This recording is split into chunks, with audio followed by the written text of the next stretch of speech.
Boa tarde, meu nome é Alanis Reis, eu sou graduanda em História da Arte pela Escola de Belas Artes na FRJ e eu vou estar apresentando meu trabalho, Tragédia e Memória como Ruína, do incêndio à exposição Museu Nacional Vive, Arqueologia do Resgate,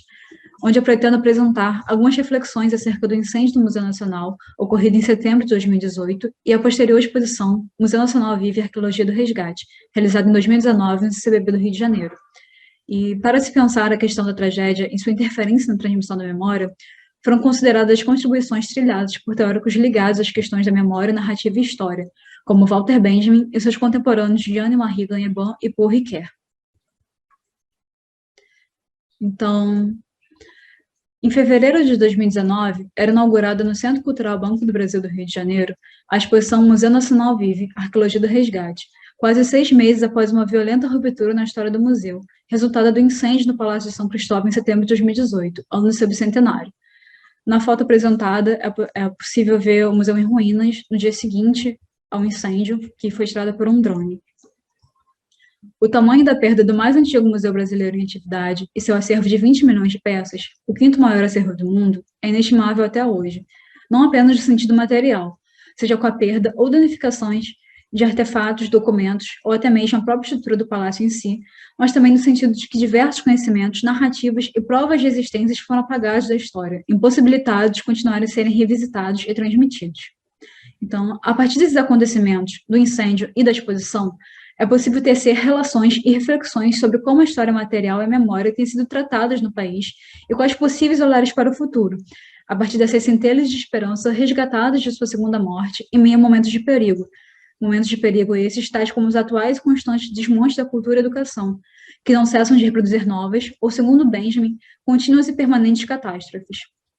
Segundo o filósofo Paul Ricoeur, escavado sobre o espaço da memória e da história, abre-se o império do esquecimento. Sendo a elaboração do passado uma preocupação de ordem ética e política, é condizente dizer e retomar a fala do antropólogo e professor do Museu Nacional, Eduardo Viveiros de Castro, foi feita logo após a tragédia do incêndio. O Brasil é um país onde governar é criar desertos naturais, no espaço, com a devastação do Cerrado, da Amazônia. Destrói-se a natureza e agora está se direcionando à cultura, criando-se desertos no tempo. É um projeto de devastação, de criação de desertos no espaço e no tempo. A destruição do museu é um deserto no tempo, é destruir a memória, destruir a história. Assim, Castro traz à luz não apenas a tragédia, mas suas causas profundas e contínuas, provenientes da gestão de um projeto de devastação nacional. O descaso com a educação e a cultura, aliados a, ou frutos de uma política brasileira do esquecimento, não cessam de empilhar ruínas e ampliar o império do esquecimento, de forma a dificultar cada vez mais a escavação por baixo da história. Como resultado desses desertos temporais e exemplo das mencionadas ruínas acumuladas, destruição tanto do espaço físico-material, mas também do tempo, da história e da memória, pôde-se contabilizar, na década de 2010, até o momento da tragédia do Museu Nacional, ao menos um incêndio por ano que destruísse integralmente ou parte de um patrimônio, instituição cultural ou de pesquisa no país, como o Instituto Butantan, o Museu da Língua Portuguesa e a Cinemateca Brasileira. Destas contínuas e permanentes catástrofes, não puderam ser salvos de uma segunda morte, dentre centenas de milhares de evidências de espécies extintas e culturas desaparecidas que integravam o acervo do museu, todo o acervo de línguas indígenas, composto pelos registros de línguas, discursos e cantos de etnias sem mais falantes vivos, além das peças plumares, cestarias e de madeira que, com exceção dos que não se encontravam no palácio, também sofreram perda total. O historiador e mestre em educação Daniel Pori foi um dos indígenas da resistência da aldeia Maracanã, localizada a 2 quilômetros da sede do Museu Nacional, que foram a pé até o local do incêndio.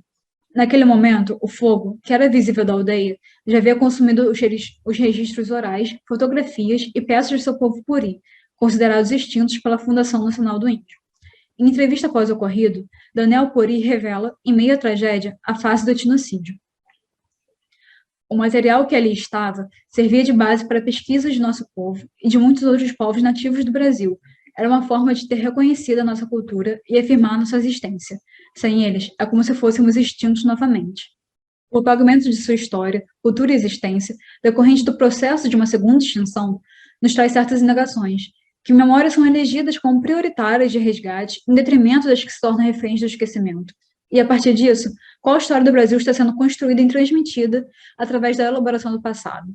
José Uratal Guajajara, mestre em linguística indígena e liderança da aldeia Maracanã, também foi até o museu no momento da tragédia e disse que esse incêndio foi uma catástrofe a toda a memória dos povos indígenas, mas não foi o primeiro golpe que levaram. Todos esses sinais, o projeto político estrutural e contínuo de descaso com a história e cultura, resultante de determinada seletividade de memórias narrativas a serem transmitidas, remetem ao prognóstico da história tradicional exposto por Walter Benjamin. A história é, e ainda é, contada pelo ponto de vista dos vencedores. A tarefa do historiador seria, então, a de escovar a escola contra pelo, ação semelhante ao anjo da história benjaminiano, que tenta, a partir dos fragmentos e dos rastros, acordar os mortos e reconstruir aquilo que foi destruído, em posição contrária à ideia de progresso e a favor da tradição dos povos oprimidos. Jeanne-Marie Gainsbourg, filósofa e especialista na obra de Walter Benjamin, ressalta ainda a organicidade presente no ato de escovar a história contra pelo e o presente do historiador, ou seja, a necessidade de uma reflexão crítica do presente, no que concerne o olhar atento aos atuais conflitos e a importância de trazer à luz ou resgatar certos fragmentos e memórias do passado. Essa operação ética e consciente, que colocaria a questão à narração dominante da história, através do confronto entre o presente conflituoso e o passado oprimido, em prol de uma nova narrativa, segundo ela, é ligada indissociavelmente ao agir e falar humanos, em particular a criatividade narrativa e a inventividade prática. Ao pensar nessa ressignificação do passado, por meio de uma transformação criativa no ato de construir e transmitir a narrativa, e em vista da ameaça do apagamento definitivo dos rastros, era realizada a exposição Museu Nacional Vive, Arqueologia do Resgate, contando com cerca de 103 peças resgatadas, do fogo, das cinzas e do esquecimento. Fruto do trabalho incessante de recuperação da equipe de resgate do Museu Nacional e seus colaboradores, traz já em seu título as diversas camadas de significados que os artefatos e a própria exposição carregam.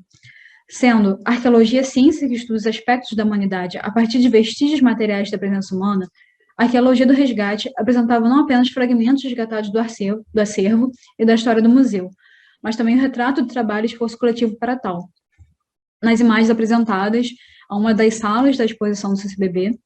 e na outra, uma viga que foi exposta da arquitetura do museu, contorcida pelas chamas do incêndio. Sua curadoria, elaborada de forma didática e interdisciplinar, apresentava as poucas obras e documentos sobreviventes ao incêndio e a das reproduções dos que foram completamente perdidos, como a do Trono de Daomé. Por um caminho que percorria os antigos setores da exposição e de pesquisa pertencentes ao museu, eram apresentadas não apenas informações científicas e culturais dos objetos selecionados, como também eram feitas relações à história da instituição, a mostrar como o percurso das peças até o museu é profundamente interligado à sua trajetória científica e dos diferentes contextos históricos, políticos e sociais em que ele esteve inserido,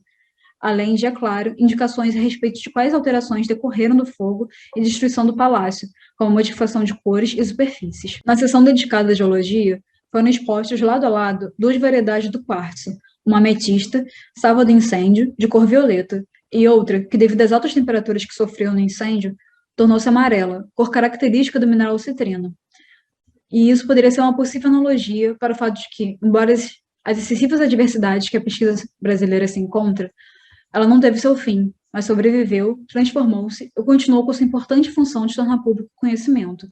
Na imagem apresentada está o mineral quartzo em cima e suas variações embaixo, da ametista salva de incêndio e o citrino que sofreu as alterações e se transformou em outro mineral.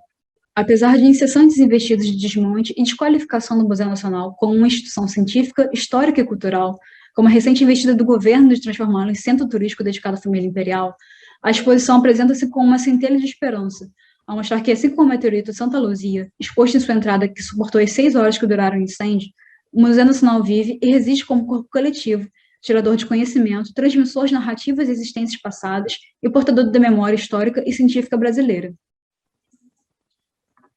Essas foram as referências utilizadas na construção do meu trabalho, e eu quero agradecer o espaço cedido pelo Seminário Colóquio Internacional para a apresentação dele, e a todos que puderam assistir. Obrigada.